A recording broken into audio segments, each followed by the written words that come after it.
Bienvenue et merci d'être là pour ce deuxième webinaire du GEP EPS de Versailles. Euh, J'espère que euh, tout d'abord pour débuter, donc il y a Ludovic Goraud, donc l'inspecteur référent du GEP EPS, malheureusement ne pourra pas être parmi nous ce soir. Il est pris sur le concours de l'agrégation et donc il nous a souhaité, nous a chargé pardon, voilà, de vous faire passer ce petit message et puis comment dire, de vous souhaiter en tout cas un bon webinaire, un bon opus pour que ça se déroule dans les meilleures conditions. Par rapport au fonctionnement, donc comme pour le premier webinaire, nous avons coupé les micros ainsi que les caméras pour qu'il y ait plus de fluidité hein, au niveau de la plateforme. Par contre, vous pouvez poster vos messages par la messagerie écrite et puis nous occuperons de faire le lien avec les collègues qui interviennent pour poser les questions. Alors peut-être pas directement, mais petit à petit au cours de l'intervention. Alors par rapport au premier webinaire, pour ceux qui y étaient, donc ça va se passer de manière un petit peu différente. Cette fois-ci, il n'y a pas d'introduction. Après, dès ma petite présentation, les collègues vont intervenir tout de suite. Et donc, pour ce deuxième webinaire, donc hybridation, les collègues, on va directement rentrer dans le vif du sujet pour l'intervention donc, de Frédéric, Jean Vibren et Fabien Pace, qui vont intervenir donc, sur cette thématique d'hybridation en danse, qui, dans le contexte actuel, je pense effectivement est une proposition très intéressante. Et puis à la fin de leur intervention, on conservera une demi-heure pour faire des échanges. Peut-être qu'à ce moment-là, on pourra rouvrir peut-être les micros pour que ce soit un peu plus interactif. Voilà. Donc, écoutez, je vais passer la main à Frédéric directement en vous souhaitant à tous un très bon webinaire. Bonsoir à tous. Donc, comme vous le voyez à l'écran, hein, on va essayer de se garder une demi-heure pour les questions, comme disait Mika. Micro éteint jusque-là pour le confort de tous et on va pouvoir démarrer. Alors, juste pour resituer, donc, sur ce temps, nous avons travaillé, donc Jean Vibren, Fabien et moi, sur cette préparation du webinaire. Donc, on est membre du GEP depuis plus ou moins longtemps. Donc, pour petit rappel, la mission du GEP, c'est de diffuser, de former et d'expérimenter autour de la plus-value des outils numériques. Donc, la situation sanitaire depuis une année dans nos établissements nous a amené tout naturellement à explorer l'enseignement à distance et les plus-values de l'enseignement hybride. Donc, on a bien évidemment une démarche pédagogique commune au sein du GEP autour de la démarche d'apprentissage, prendre conscience, se situer, individualiser les parcours de formation, suivre ses progrès, voire valider les acquis. Donc, c'est une démarche entreprise depuis des années au GEP. Elle est développée et diffusée dans nos formations d'AFOR. Donc, sur le premier webinaire, vous avez pu suivre une progression avec des outils numériques qui a fait ses preuves. Donc, l'utilisation de relevés de données avec EPS Compteur et l'utilisation du tableur pour la prise de conscience ou le parcours de formation différenciée et la validation des acquis. Dans ce deuxième webinaire, on a une optique un petit peu différente. L'idée, c'est d'une expérimentation par rapport au contexte actuel sanitaire qui nous contraint, surtout en lycée, à beaucoup moins de temps en présentiel depuis novembre 2020. Donc, la logique de notre préparation, de la présentation, pardon, ce sera une présentation plutôt chronologique au niveau de la réflexion, des choix pour lesquels on a opté, de la mise en œuvre, pour que vous ayez une compréhension la plus claire possible de ce qu'on a fait sur le terrain. Donc, je vais laisser la parole à Fabien pour la précision contexte analyse. Voilà, bonjour à tous. Donc, je vais vous présenter un peu l'analyse du contexte. Donc, tout d'abord, par rapport à l'organisation de l'EPS dans mon établissement par rapport pendant la pandémie. Donc, on est assez vite basculé sur des demi-groupes avec donc chaque groupe venait une semaine chacun à leur tour au lycée, donc une semaine en présentiel et une semaine en distanciel. Donc, les séquences d'enseignement passaient environ de 8 leçons d'un seul coup à 4 leçons. Donc, pour essayer de pallier à ça, on a essayé de rajouter donc 4 leçons en distanciel, d'où notre expérimentation. Le travail moteur en distanciel n'est pas du tout une routine chez nos élèves.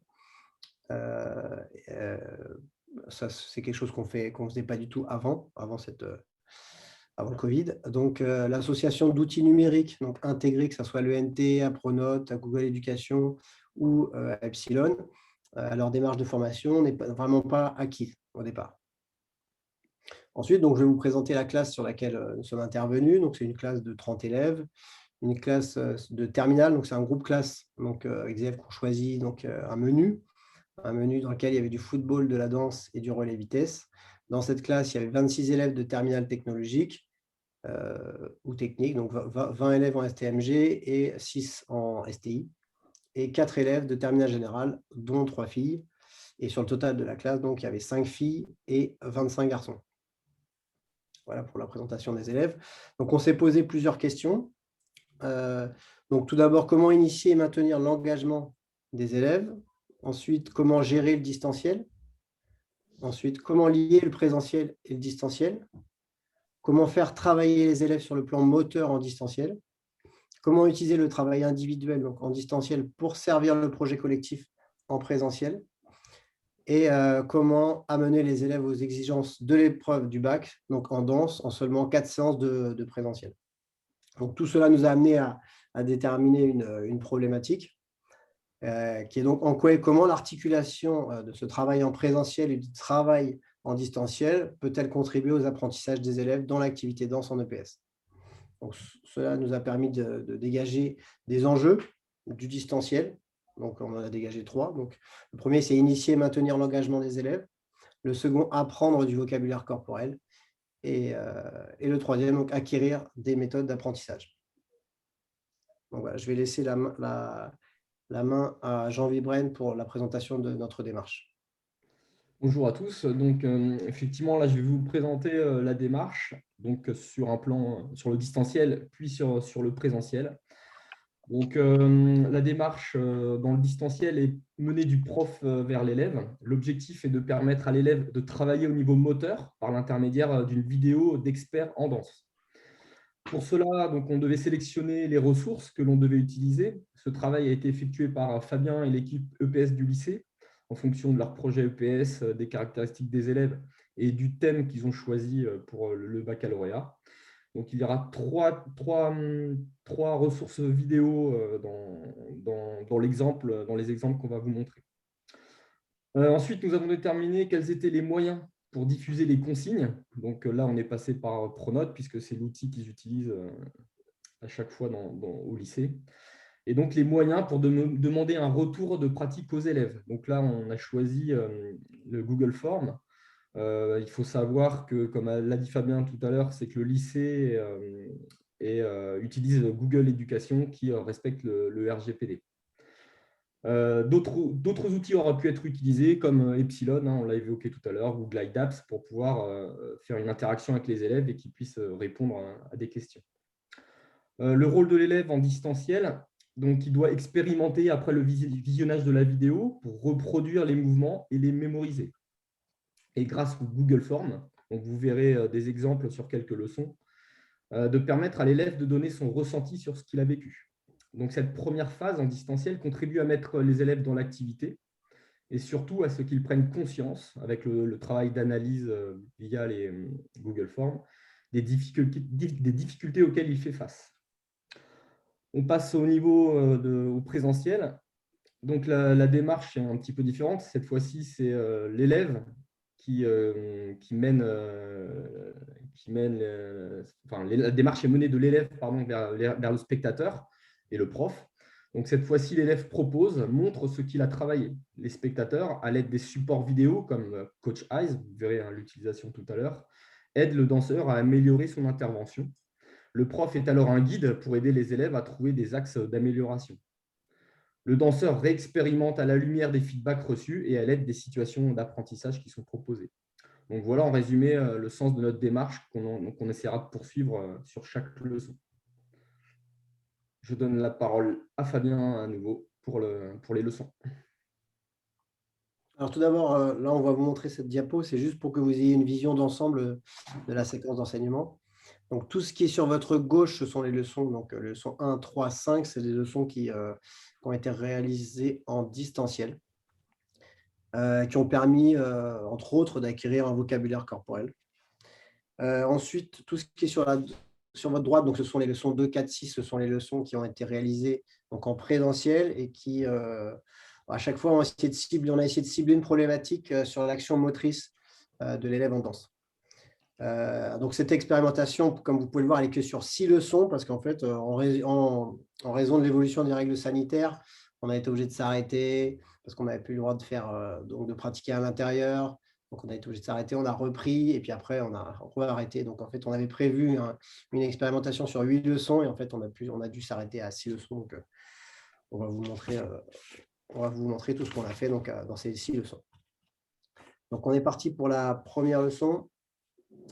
Donc, sur cette première leçon, nous avons donc dans un premier temps sélectionné une ressource en fonction des caractéristiques des élèves. Donc, je vous en ai déjà parlé tout à l'heure, donc on les a remis ici. Donc, ces caractéristiques, donc vraiment, ces élèves ont quand même choisi ce menu-là pour le foot en priorité. On a plusieurs élèves de section sportive à l'intérieur de ce menu et assez peu ont choisi ce menu pour la danse. Donc, ensuite, le travail est donné via Pronote. Alors ça peut être d'un établissement à l'autre, ça peut être différent, mais dans notre établissement, c'est comme ça qu'on fonctionne. Donc, on fonctionne avec le cahier de texte. Donc, c'est comme ça. Donc, je vous lis ce que j'avais envoyé au départ aux élèves. Donc, voilà, bonjour à tous. Voici un lien où vous trouverez du travail à faire avant votre premier cours de danse. Donc, mardi 8 décembre, c'était pour le groupe A et mardi 15 décembre pour le groupe B. Donc là, il y avait le lien du Google Form. On va en reparler après. Vous devez absolument vous connecter avec votre adresse lic-timbo-brettini.fr. Donc, ça, c'est l'adresse professionnelle donc, de chaque élève. Chaque enseignant et chaque élève a ça dans le lycée. Donc, c'est lié à notre compte Google Éducation. Sinon, vous ne pourrez pas accéder à ce lien. Ça ne fonctionnera pas. Vous y retrouvez donc une vidéo dans laquelle vous choisirez 3 mouvements à apprendre par cœur ainsi que 2 questions auxquelles vous devrez répondre. Voilà, donc ça, c'était la consigne qu'ils avaient reçue via Pronote. Ensuite, pour transmettre et recueillir les informations, nous avons dû utiliser Google Form. Encore une fois, ce n'est qu'un exemple, hein, mais c'est l'outil qu'on a décidé d'utiliser. Donc, vous voyez comment c'est fait. Il y avait nom, prénom qu'on relevait. La vidéo était accessible à partir d'ici. Et on leur a posé 2 questions. C'était: peut-on appeler ça de la danse alors qu'ils sont sur un terrain de foot? Donc, on verra un extrait de la vidéo après. Et pourquoi dansent-ils et que transmettent-ils avec ces danses? Donc, à partir de là, on peut peut-être montrer un peu la vidéo. Donc, on a essayé de leur faire une triple sensibilisation. Donc,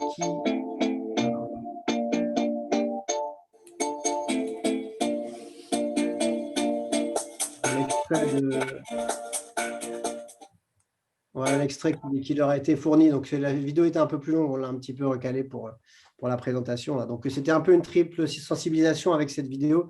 C'était pour montrer que déjà, les garçons dansent aussi. Hein. C'était une classe où il y avait beaucoup de garçons. Et notamment ceux pour qui nos élèves ont une forte estime. Donc là, c'était des champions de football. Ensuite, ça nous semblait intéressant de signaler qu'on pouvait danser dans différents endroits. Et cette question d'initiation aux émotions qu'on transmettait à travers la danse. Donc, voilà, c'était cette triple sensibilisation qu'on a visée première chose à travers cette vidéo. Ensuite, donc, les données que l'on récupère sont facilement exploitables par l'enseignant, soit donc par un tableur, par exemple. Donc là, ça se passe comme ça. Donc là, vous pouvez après trier facilement, filtrer. retrouver toutes les données. Et ensuite, donc ça peut être également sous forme de camembert ou de graphe pour une visualisation plus rapide des résultats. Voilà. Et ensuite, dernière chose par rapport à cette leçon, chose importante, c'est que bon, voilà, l'enseignant doit rester disponible via le biais de communication qu'il aura choisi, donc soit par mail, soit Pronote, l'ENT par exemple, pour pouvoir aider à distance ses élèves. Alors, pour ma part, je n'ai pas eu beaucoup de besoin de répondre. Ça, j'ai dû avoir 2-3 élèves qui m'ont posé des questions par mail, mais c'est tout. Donc, deux réflexions autour de cette leçon. Tout d'abord, donner de l'autonomie et responsabiliser les élèves. Donc, le cours de PS, à un moment donné, il change de temporalité et d'espace. Donc, l'élève se retrouve seul à son travail, sans enseignant pour l'encourager, pour le conseiller, pour le réguler. Donc, c'est quelque chose de nouveau. L'élève devient actif donc, et acteur de son travail. Donc, on imagine que ça favorise son apprentissage. Et ensuite, deuxième axe de réflexion par rapport à cette leçon, c'est la notion de plaisir. Donc, on imagine qu'en entrant dans la séquence avec des danses effectuées par des footballeurs pour célébrer leur but, on va motiver les élèves de ce groupe classe qui aiment le football, car c'est la raison principale pour laquelle ils ont choisi ce menu, pour le bac. Et donc, que les élèves vont prendre du plaisir et réaliser ces danses, donc de s'engager, pareil, dans les apprentissages proposés ensuite. Donc, on va passer maintenant à la deuxième leçon. Par rapport à la deuxième leçon, alors pour information, je ferai des zooms plus particuliers sur les leçons qui seront vraiment en relation avec le travail en distanciel et sur lesquelles il y aura un impact vraiment direct. Donc, l'objet d'enseignement qu'on a choisi de développer sur cette leçon, on l'a intitulé « Créer des contrastes », donc utiliser, transformer, danser ensemble, donc autour des paramètres du mouvement. Alors, partir dès l'échauffement de ce qui était à travailler à la maison. Donc, je vous parler un peu de cet échauffement. Donc, on utilise les 3 mouvements qui étaient à apprendre par cœur par les élèves. Donc, les élèves sont organisés en cercle et on utilise au niveau de la musique, la même musique qui était faite sur la vidéo. Donc, dans un premier temps, les élèves ont réalisé chacun les mouvements qu'ils avaient appris, tous ensemble. Donc, on est face à face, mais chacun fait ce qu'il avait appris. Puis, chaque élève a sélectionné le mouvement qu'il préférait. Donc, dans un deuxième temps, il y a un élève qui réalise en boucle le mouvement qu'il a appris et sélectionné. Et tous les élèves doivent reproduire le mouvement du chef d'orchestre, en quelque sorte, à l'unisson. Ce dernier continue jusqu'à ce que l'enseignant désigne un autre élève. Alors, cette organisation elle permet à cet élève pilote de ne jamais danser seul devant les autres, ce qui peut être une source de stress. Donc, tous les élèves dansent ensemble et en même temps. Alors, c'est l'enseignant donc ça, c'était moi, qui a commencé à me prêter à cet exercice. Et donc, cette posture de pratiquant que j'ai endossée a pour but de rassurer encore une fois les élèves. Ensuite, la main circule dans le cercle dans le sens des aiguilles d'une montre, ce qui permet de diminuer l'effet de surprise et de stress, encore une fois. Et donc, l'élève sait quand la main va lui être donnée par l'enseignant. Cet exercice demande de la précision de la part du chef d'orchestre, puisque les autres élèves le copient et doivent reproduire le plus fidèlement possible le mouvement qu'il propose. Alors, cependant, la plus-value du travail en amont, donc réalisé en distanciel, est ici principalement sur l'acquisition d'un sentiment de compétence donc chez l'élève. Son travail est mis en valeur car reproduit par les autres et on espère ainsi augmenter son estime de soi donc, et favoriser son engagement dans l'activité. L'élève qui arrive donc avec un bagage et donc avec une meilleure confiance en soi. L'articulation entre la leçon 1 et la leçon 2 se fait surtout avec 2 objectifs. Pour le prof, c'est entrer dans l'activité en prenant en compte les caractéristiques des élèves.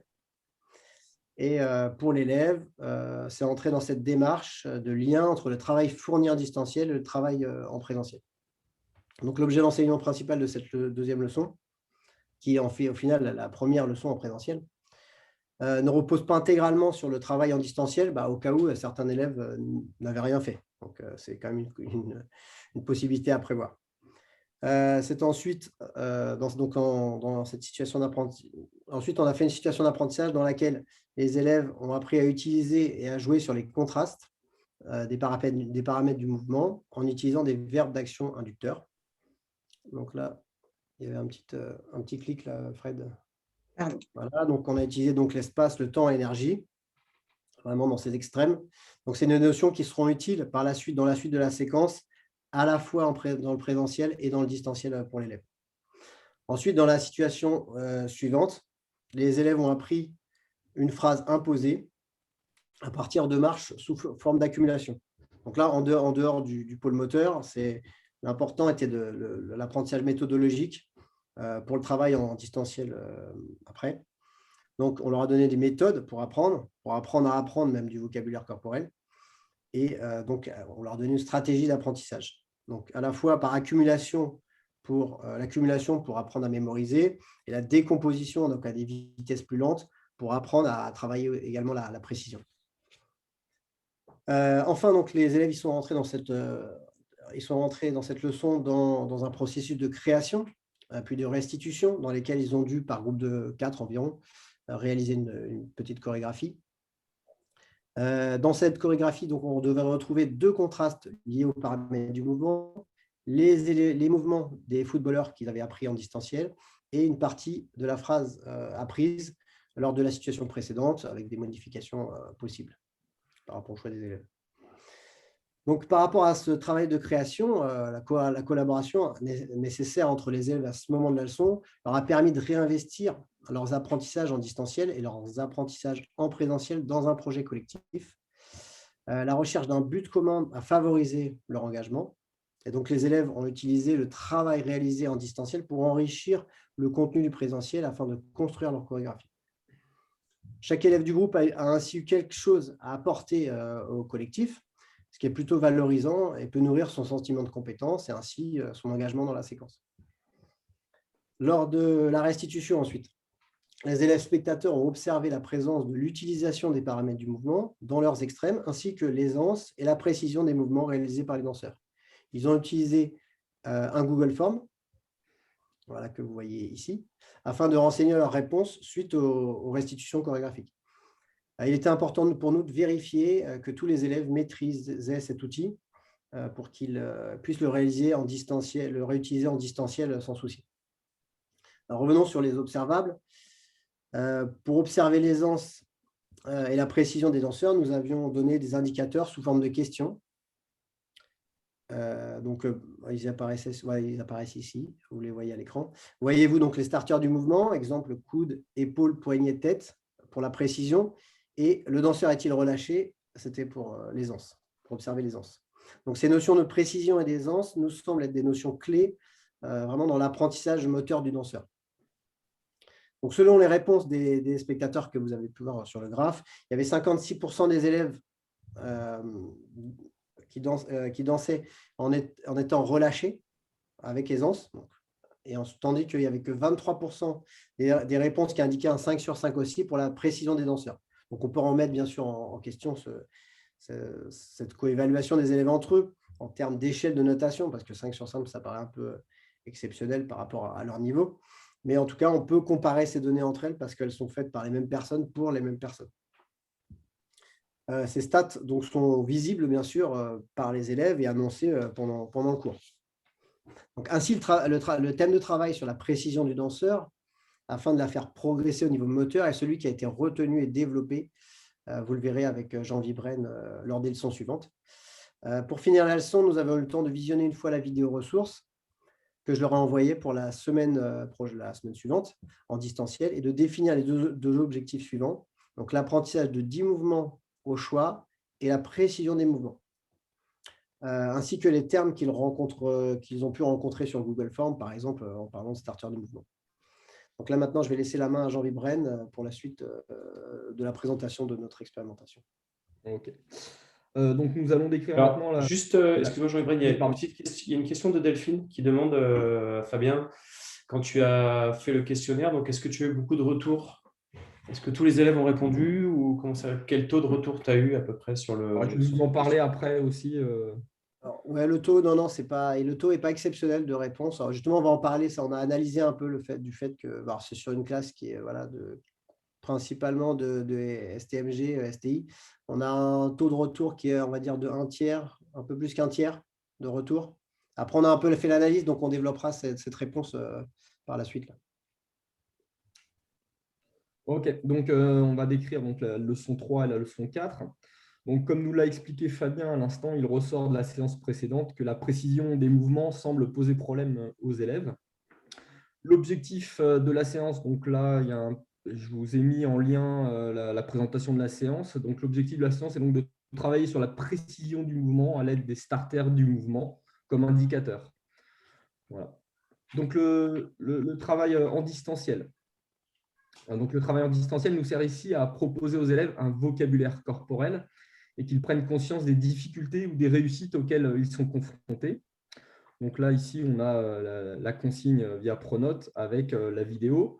Donc, la vidéo ressource qui a été sélectionnée avec l'équipe EPS est diffusée via Pronote et via Google Form aussi. Le lien est sur un Google Form. L'élève a donc la consigne de sélectionner 10 mouvements de cette chorégraphie et de les mémoriser pour les reproduire en classe. Donc là, il y a un petit exemple de la vidéo qu'on va vous mettre avec un petit son. Non, il n'y a plus de son. Ah.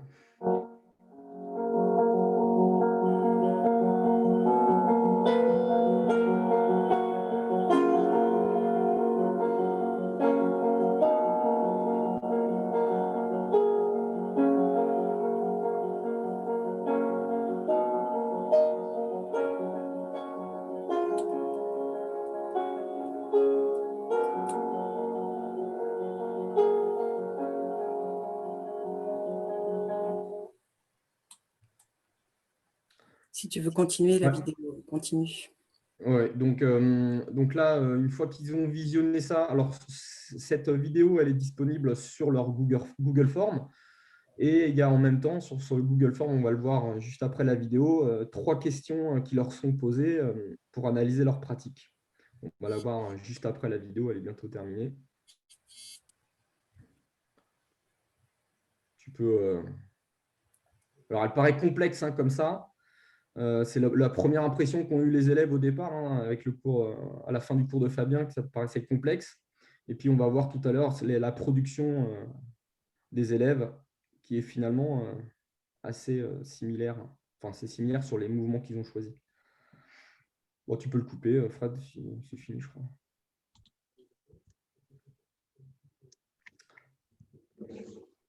Et donc, je vais vous présenter le Google Form que les élèves devaient remplir.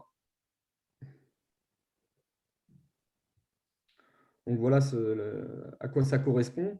Donc, la vidéo est ici directement cliquable. Ils peuvent la visionner tout de suite. Première question qui est posée, c'est sur les sélections de leurs mouvements. Ils doivent mettre le temps des 10 mouvements, à quelle période ont lieu ces mouvements. Et 2 questions qui sont liées à l'analyse de la pratique. Donc, la première question, quel problème avez-vous rencontré pour apprendre ces 10 mouvements? Donc là, le Google Form permet de proposer des cases à cocher et ils peuvent cocher plusieurs cases en fonction de leur ressenti. Vous avez ensuite une question sur les solutions qui ont été trouvées pour résoudre ces problèmes rencontrés. Et là, le Google Form permet d'avoir des réponses rédigées et donc sur la mémorisation, sur la réalisation précise des mêmes mouvements, la réalisation précise de la même énergie. Donc là, on a un panel d'exemples où ils peuvent écrire un petit peu tout leur ressenti, toutes les solutions qu'ils ont essayé de trouver pour tenter de pallier aux problèmes qu'ils ont rencontrés. Alors, de son côté, une fois que l'élève a envoyé le Google Form, de son côté, le prof peut recueillir les informations. Donc, Fabien a déjà montré un exemple tout à l'heure. Donc, il y a deux manières de voir les réponses. Comme il vous a dit, il y a des formes plutôt graphiques, plutôt statistiques. Et enfin, une forme Google Sheet qui correspond à un Excel, où il y a toutes les réponses qui sont indiquées dans ce Google Form. Je vais revenir juste un petit peu au-dessus, Fred, sur le retour des élèves. Donc, à 70%, juste en dessous, à 70%, encore en dessous. Ouais, stop. Donc, là, à 70%, ils auront répondu que le problème qu'ils ont rencontré, c'était lié à la mémorisation et à la réalisation précise des mouvements. Donc, cette analyse nous permet donc de confirmer les diagnostics de la séance précédente. Donc, les solutions envisagées par les élèves sont retranscrites dans ce tableau, je l'ai montré tout à l'heure. Donc, voilà, le distanciel est terminé et on passe au présentiel. Ah, je voulais juste rajouter une limite sur le distanciel.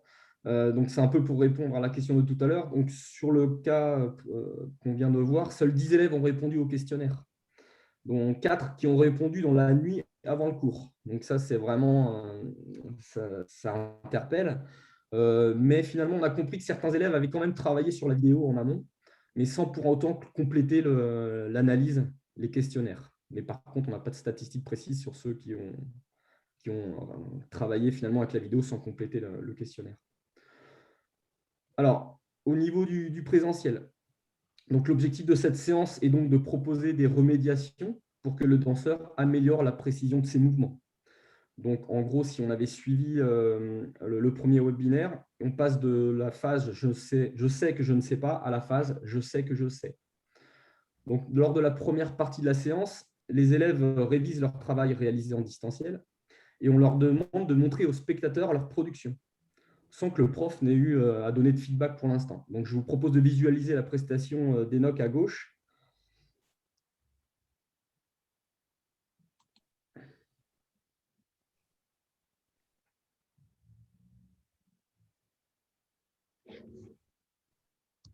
C'est du rapide. Et la prestation de Lorraine à droite.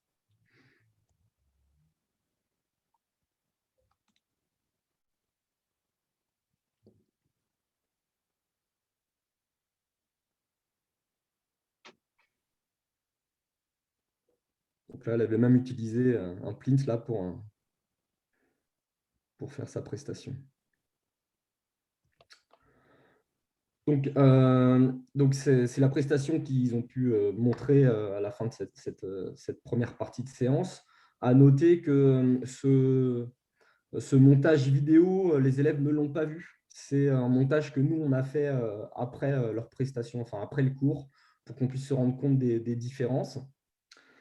Et donc, on va voir plus tard qu'on a décidé de faire en sorte pour la prochaine séance qu'ils puissent avoir ce retour directement. Je vais vous expliquer après comment. Une fois que les élèves sont passés, donc le travail consiste à ce que les spectateurs puissent apporter un retour sur les productions, hein, et ce retour guidé par l'enseignant. C'est ce que présente la vidéo en bas à gauche de Fabien. Donc, je vous demande de tendre l'oreille par rapport aux échanges. Choisir des thèmes de travail et travailler dessus pour progresser. Donc, c'est intéressant, manque de fluidité, manque d'amplitude, voilà. Quoi d'autre? Il n'y a pas de changement de vitesse. Super intéressant. Est-ce que les mouvements sont aussi précis? C'est vraiment une précision des fois. Voilà comment je peux expliquer. Par exemple, le bras qui monte. Le bras il monte à partir de quel point? Qu'est-ce qui monte? C'est l'épaule qui monte. Le poignet. C'est le poignet qui monte. Et à un moment donné, sur la vidéo, quand les bras montent avec le poignet, vous avez tendance à monter le bras.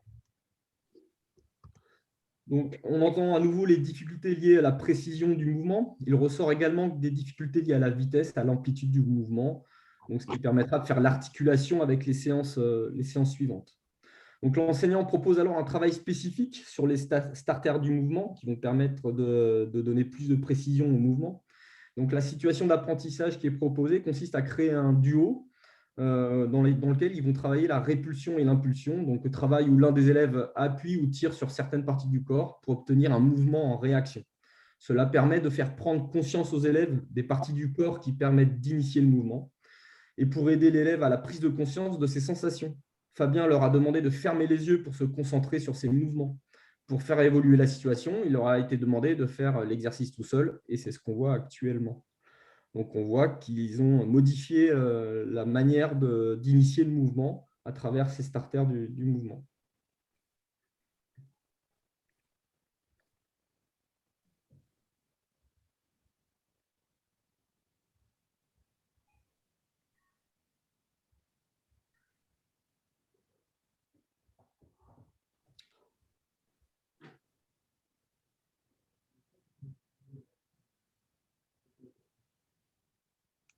Donc, voilà, on voit quand même qu'ils ont modifié hein, leur manière d'appréhender pour initier le mouvement, quoi. Donc, les éléments positifs de ces deux séances, donc on s'aperçoit que ceux qui ont travaillé en amont s'engagent rapidement dans la séance. Fabien en avait parlé un petit peu tout à l'heure. Ils deviennent même un levier pour les élèves qui n'ont pas travaillé à distance. Ils deviennent chorégraphes, ils les aident à travailler sur leur chorégraphie. Donc ça, c'était vraiment un élément positif et vraiment très important. Et les limites pour lesquelles on s'est posé des questions, donc, pour la prise de conscience des difficultés et la prise de conscience des progrès, nous envisageons à ce moment d'utiliser un outil supplémentaire qui est Coach Eyes. Donc, Frédéric va vous la présenter tout à l'heure. Cet outil permet de comparer deux vidéos, un peu comme on a vu sur le montage. Donc, une comparaison par rapport à une vidéo d'expert ou une comparaison de vidéos du même danseur avant et après apprentissage. Nous pensons que cet outil pourra contribuer à améliorer nos interventions et à permettre à l'élève d'avoir un feedback encore plus personnalisé. Pour la prochaine séance, le travail s'articulera sur l'amplitude et la vitesse du mouvement. On passe donc d'une précision gestuelle à une précision temporelle. Et Frédéric va vous présenter les 2 prochaines séances sur ces thèmes. Alors, sauf s'il y a des questions peut-être. Oui, il y a une question de Delphine qui revient en fait sur ce que Fabien a présenté tout à l'heure, c'est-à-dire le nombre d'élèves qui ont répondu. Donc, je lis la question. Fabien, tu pourras éventuellement répondre. Donc, si 4 élèves ont répondu dans les temps, elle n'a pas compté les 6 dans la nuit. Qu'ont fait les autres lors de la leçon 4? Est-ce que tu as perdu du temps en fait, à remontrer la vidéo ou à redonner des consignes? Alors, au départ, je vais répondre, Fabien. Vas-y. Au départ, donc on a proposé qu'ils puissent revisionner la vidéo, sauf qu'on a vu qu'ils ne s'engageaient pas dans les apprentissages, ils restaient bloqués sur la vidéo lié à la difficulté des mouvements. Et finalement, Fabien a réajusté en proposant à ceux qui avaient travaillé de prendre des groupes de 3-4 et de leur apprendre leur propre chorégraphie. Et là, on s'est aperçu que dans ces moments-là, ceux qui n'avaient pas vu, ils s'engageaient plus rapidement avec le chorégraphe qui proposait ce qu'il avait travaillé, quoi, si j'ai été clair. C'est ça, Fabien? Ouais, c'est ça. Impeccable. Ok. C'est bon? Il n'y avait pas d'autres questions, Vika? Non, il ne me semble pas, non. D'accord. Donc, sur la leçon 5, comme l'a précisé Jean Vibren, le deuxième axe de travail retenu suite à l'analyse conjointe élève-prof des prestations élèves et la précision temporelle, donc autour de la vitesse, des énergies du mouvement. Donc, on a orienté le travail de l'élève à distance vers la variation des énergies, en plus de la précision gestuelle. Donc, on verra dans Pronote qu'on a bien remis la reproduction de la séquence à l'identique en conservant l'amplitude et l'énergie du mouvement, mais on a précisé, on a décrit le travail un petit peu plus précisément. Donc, en remettant le cœur de ce qu'il y avait à apprendre par cœur la séquence allant debout, mettre du déplacement, et puis on a signifié qu'il y avait 3 ressources, et puis un petit peu de méthode, je vous en reparlerai juste après. Donc, les 3 vidéos sont proposées aux élèves. Elles sont issues de l'œuvre et l'analyse Rosas Danse Rosas. Alors, vous retrouverez les références en fin de présentation de toutes nos ressources vidéo. Donc, la première vidéo permet à l'élève de découvrir l'univers de l'œuvre artistique et d'orienter son attention sur la circularité et la répétition des mouvements. Je vais vous mettre un petit peu de son quand même.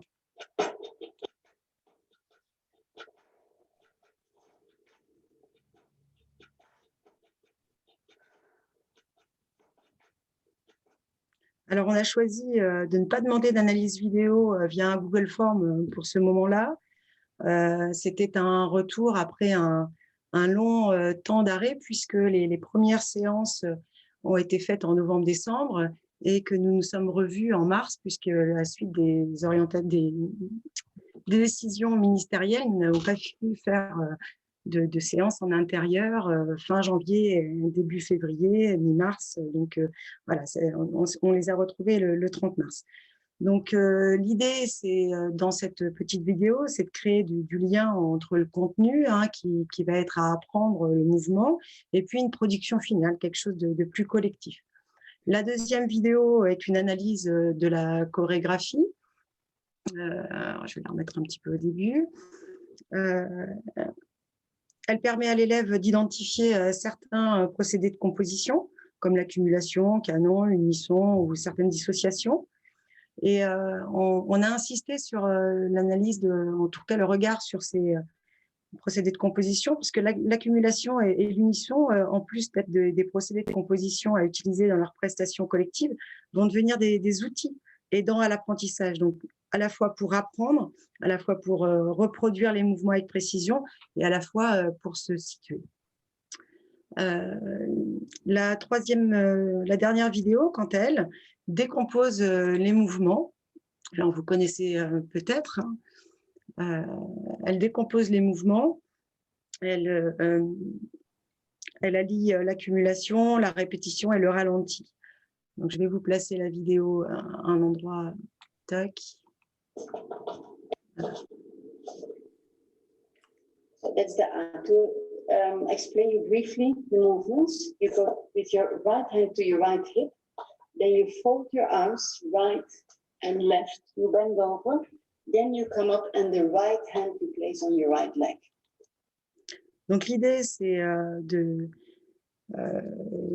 que les élèves s'imprègnent de ces outils pour construire eux-mêmes leur stratégie d'apprentissage, donc préciser, accumuler, répéter, pour reproduire les mouvements en conservant l'amplitude et l'énergie du modèle. Sur Pronote, on a fait un rappel aussi des méthodes pour apprendre, hein, donc principes et méthodes. C'est à la fois un rappel de ce qui a été vu en présentiel lors de la deuxième leçon, qui était en fait la première leçon présentielle.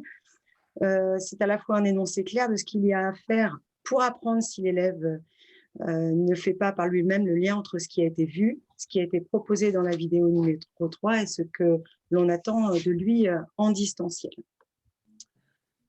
Donc, on se retrouve avec les élèves en présentiel, alors toujours en demi-groupe, toujours à 8h30. Quelques élèves sont absents, ce qui réduit considérablement le groupe classe. Donc, on est le 30 mars, hein, plus de 2 mois après la dernière leçon. À l'arrivée, nous ne sommes pas convaincus de l'adhésion de tous les élèves, vu la distance entre les 2 cours, mais on compte sur le travail donné en distanciel pour réactiver l'engagement des élèves dans cette séquence de danse. Du coup, l'entrée de la leçon se fait par 2 exercices indépendants au travail demandé en distanciel, donc la boîte et le hip-hop. L'idée, c'est de permettre à tous de s'engager en début de leçon, quel que soit l'investissement de chacun à la maison, puisque, comme vous l'avez souligné, évidemment, tous les élèves n'avaient pas répondu au Google Form, donc on n'était pas certain que tout le monde fasse la démarche à la maison. Donc, le premier exercice, la boîte, elle demande simplement à l'élève de toucher avec différentes parties de son corps les 6 faces d'une boîte dans laquelle il serait enfermé. Le constat est pourtant là, c'est-à-dire que les routines de mise en activité sont adoptées. La participation de tous les élèves, et je rappelle, hein, malgré l'heure, sans moquerie, sans perturbation. C'est quand même une classe avec une majorité de garçons, de première techno. Donc, cette mise en activité, elle est effective.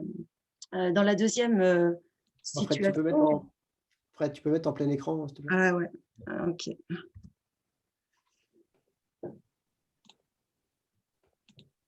Voilà.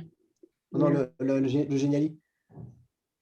Ouais, j'ai loupé. C'est pas grave. Donc, dans le hip-hop, c'est pas grave, hein. Fabien demande aux élèves de reproduire une séquence de hip-hop qu'il démontre et leur apprend.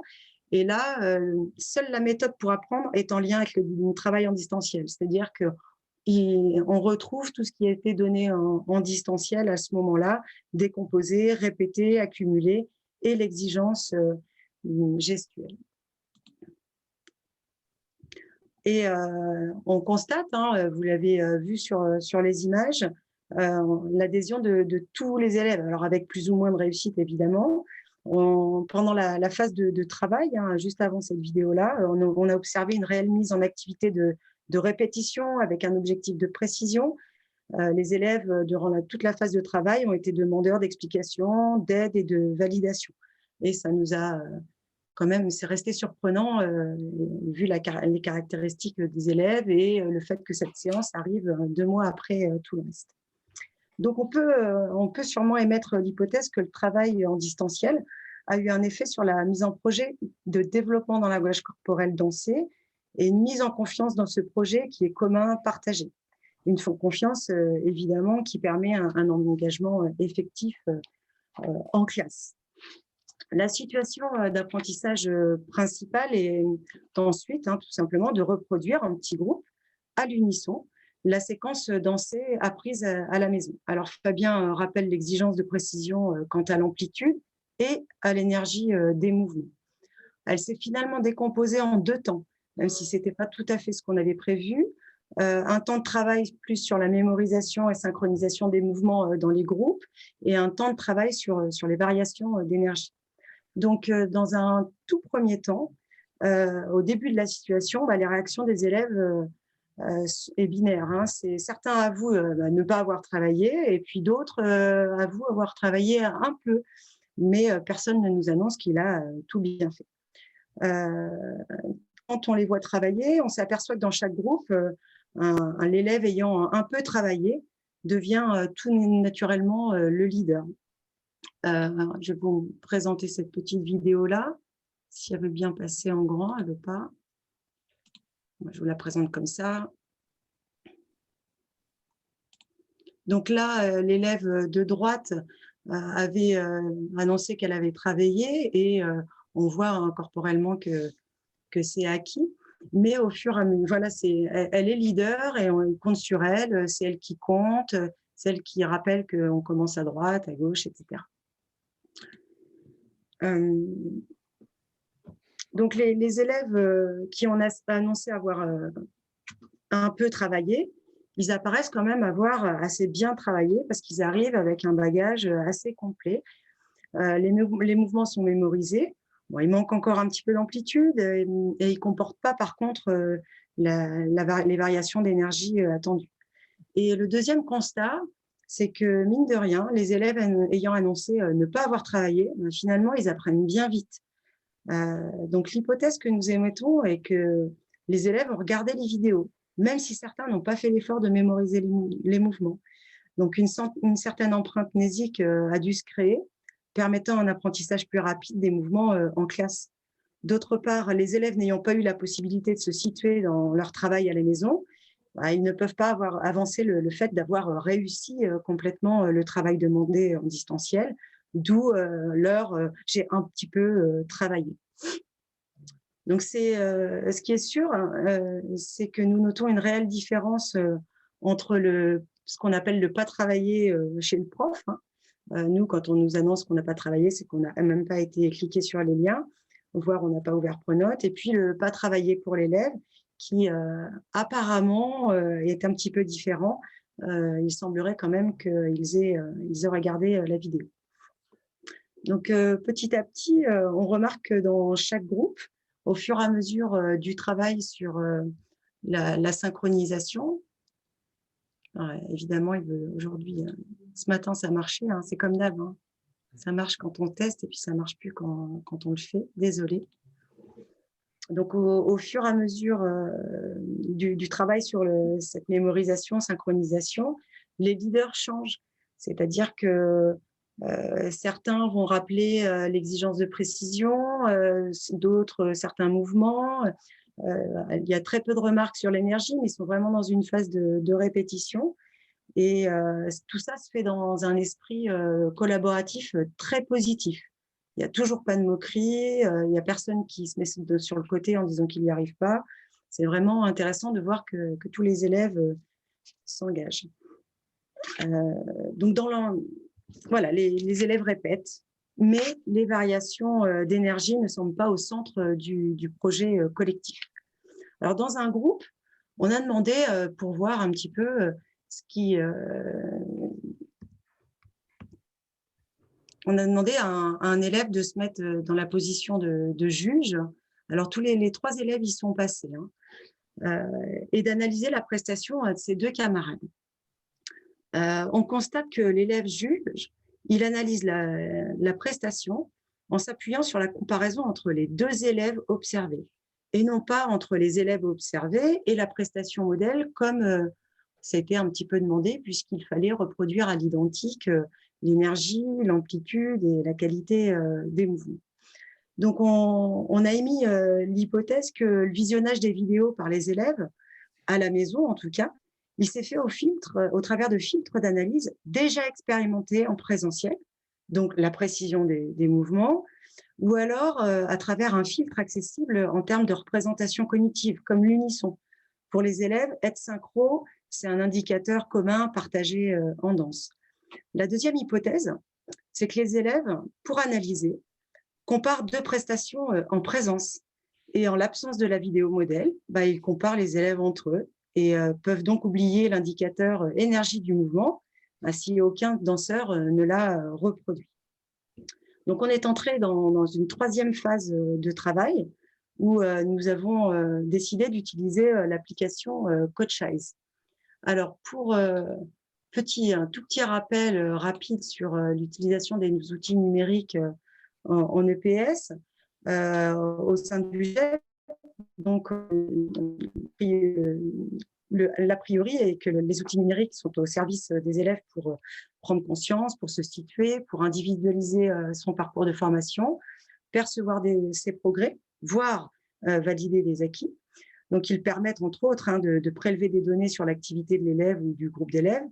Les données, évidemment, elles peuvent être chiffrées, comme vous avez pu le voir pour ceux qui ont suivi le premier webinaire, ou visuelles, pour ce qui nous concerne dans cette séquence.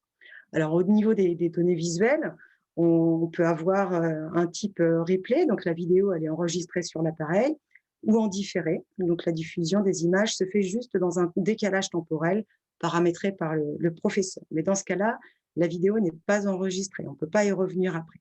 Donc, il y a des applications spécifiques disponibles, comme CoachEyes, Hudl Technique ou le simple appareil photo des smartphones, des tablettes pour le replay. Et puis, vous avez Vidéo Coach, Vidéo Delay pour le différé.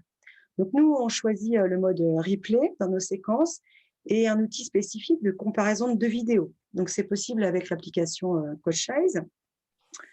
On rappelle l'importance que le filtre d'analyse doit être imposé par le professeur pour utiliser l'analyse vidéo. Laisser les élèves devant une vidéo ne suffit pas. Donc, dans notre cas, les élèves devront comparer leurs prestations à la Corée modèle par le filtre de l'énergie.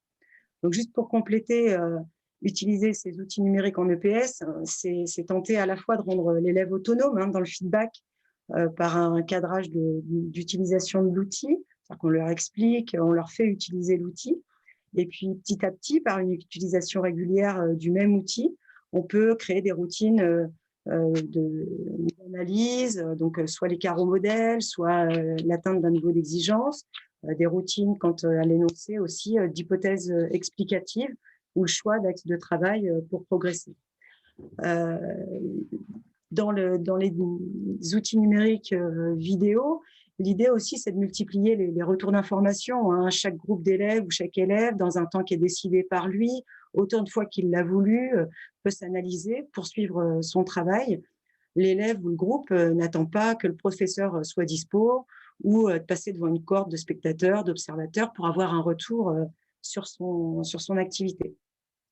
Enfin, le fait d'utiliser avec les petits groupes l'outil numérique de façon autonome, c'est aussi donner un espace aux échanges entre les élèves sur le couple l'hypothèse explicative et les solutions à apporter. Donc, on essaye d'inciter à la prise de parole. L'élève doit être capable de proposer, d'argumenter et puis aussi d'écouter ses partenaires. Donc, en pratique, ça donne quoi? En pratique, le prof ou un élève doit… décidément. Là, les groupes étant peu nombreux, c'est Fabien qui a filmé. Donc, on filme avec la tablette qui supporte l'application CoachEyes. Alors, on peut filmer directement avec l'application ou avec l'appareil photo, vidéo de l'appareil, puisqu'on peut récupérer les vidéos depuis la galerie de l'appareil. Ensuite, il faut une petite manipulation pour associer la vidéo modèle à la lecture de la prestation élève. On n'oublie surtout pas de rappeler le filtre d'analyse aux élèves, hein, ici variation d'énergie. Et puis, on diffuse la vidéo. Alors ici, juste pour vous montrer, on a fait avec les moyens du bord. Donc, on n'avait pas d'écran, on n'avait pas de mur blanc. Donc, on a utilisé une table renversée. On a mis le vidéoproche par terre, loin de la zone de pratique, hein, évidemment. Et puis, on a diffusé la comparaison vidéo prestation élève, prestation modèle. Je vous laisse écouter.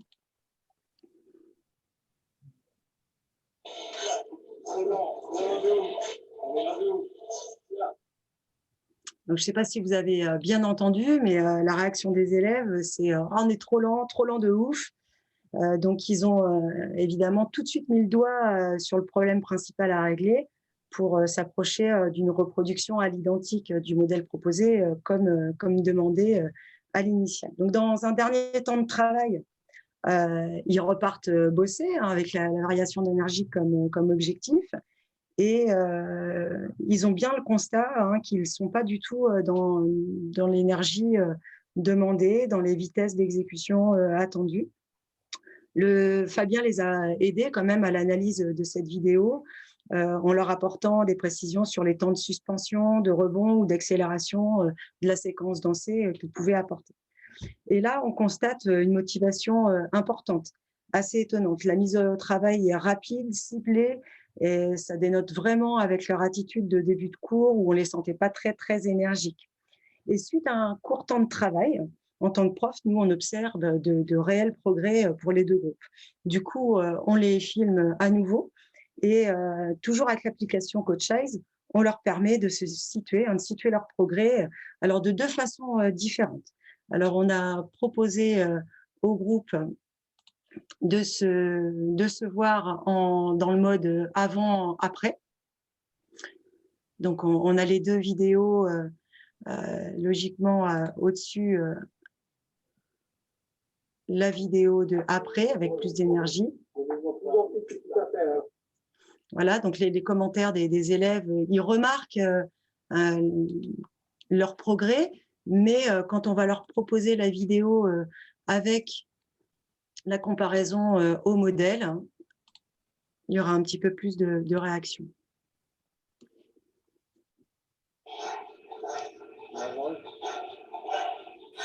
C'est mieux, hein. C'est plus dans le rythme. Il y a de l'énergie.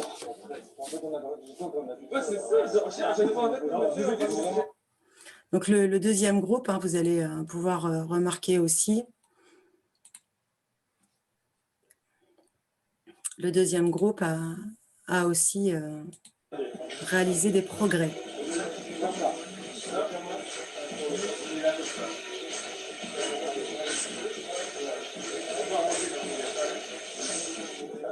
Qu'est-ce que vous en pensez là? Ah oui, là c'est un peu d'énergie, on est au même niveau. Voilà, donc le commentaire de l'élève, c'est ouais, on est presque au même niveau. Donc ils rentrent vraiment dans une appréciation positive de leur prestation et qui les a vraiment encouragés. Alors, ce qu'on émet comme hypothèse à ce moment-là, c'est que la comparaison au modèle, hein, facilitée par l'application CoachEyes, a créé la prise de conscience qui aide vraiment l'élève à entrer dans un apprentissage plus concret, plus réel, parce qu'en danse, c'est vraiment délicat. Et là, nos garçons n'étaient pas forcément, en s'auto-observant, n'avaient pas toujours la prise de conscience suffisante pour rentrer dans la démarche d'apprentissage demandée. Alors, la fin de leçon, elle est orientée sur la création d'une chorégraphie qui reprend les différents éléments traversés dans les leçons en présentiel. Mais la distance entre les leçons, entre le janvier là, et mars, a mis les élèves en difficulté. Et cette situation-là, elle ne fait pas forcément non plus la démonstration de l'apport du distanciel au présentiel. Donc, on a choisi de s'arrêter aux illustrations précédentes. Donc, comme vous l'avez compris, malheureusement, cette séquence, elle n'a pas pu aboutir, mais elle nous laisse assez de matière pour discuter de cette plus-value avec vous. Et du coup, je vais laisser Fabien nous synthétiser le bilan, même si on en a déjà fait un petit peu dans chaque leçon. Alors, donc, on va faire un petit bilan rapide. Donc, par rapport à cette problématique et sur cette expérimentation, donc, par rapport à nos ressentis, on a ressenti quand même des progressions dans différents domaines durant tout au long de la séquence. Tout d'abord, en termes de complexité motrice, donc de plus en plus de complexité motrice visible chez les élèves. Ensuite, sur la quantité des gestes à mémoriser, alors c'est aussi un choix de notre part, de ne pas leur avoir demandé dès la première séance énormément de gestes à mémoriser et de leur demander de plus en plus. Et ensuite, des progrès aussi dans la maîtrise des outils et la qualité et la quantité des observables. Par rapport aux relations élèves, on a trouvé que c'était très positif. Donc, les rôles de leader ont changé en permanence au sein des groupes. Il n'y a pas un élève qui prenait vraiment le leadership sur le groupe, mais ce leadership passait d'un élève à l'autre à l'intérieur du groupe. Donc, je pense que c'est le fait qu'ils arrivent avec un bagage corporel, ça devait jouer dessus. Et vraiment un plein engagement de tous les élèves sur chaque séance en présentiel. Donc, l'intérêt pour nous de ce distanciel par rapport au présentiel, c'est vraiment une estime de soi qui est valorisée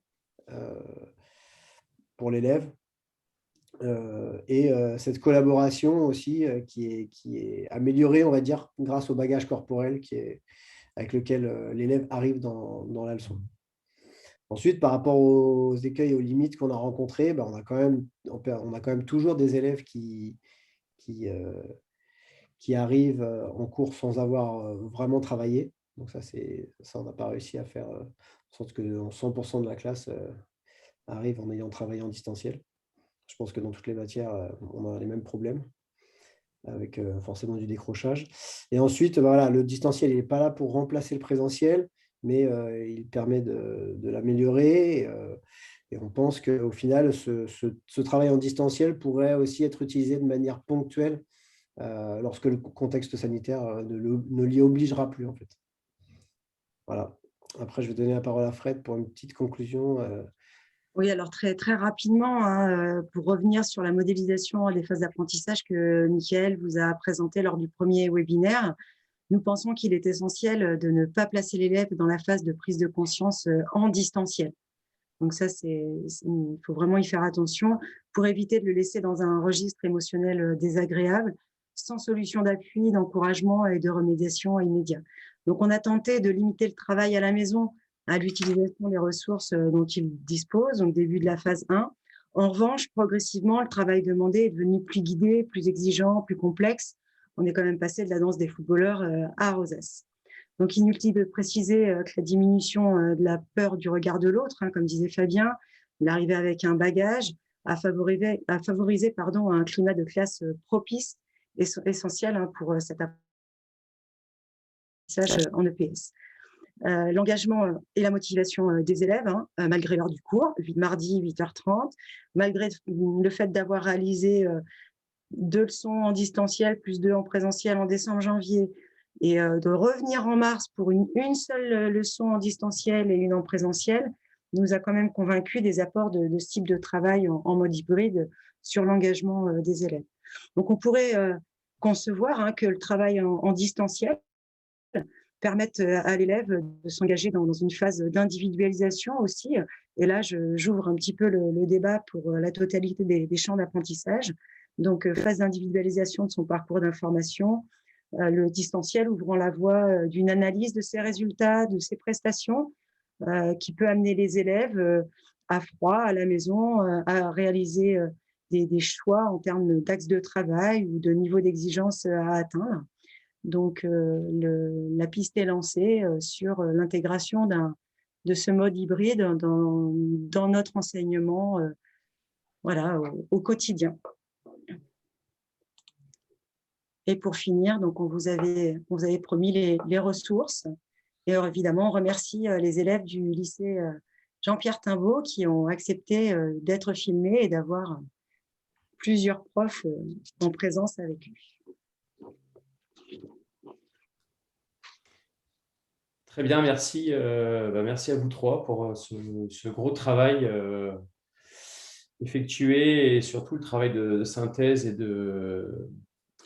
et d'analyse en tout cas de ce qui a été fait pendant toute cette séquence.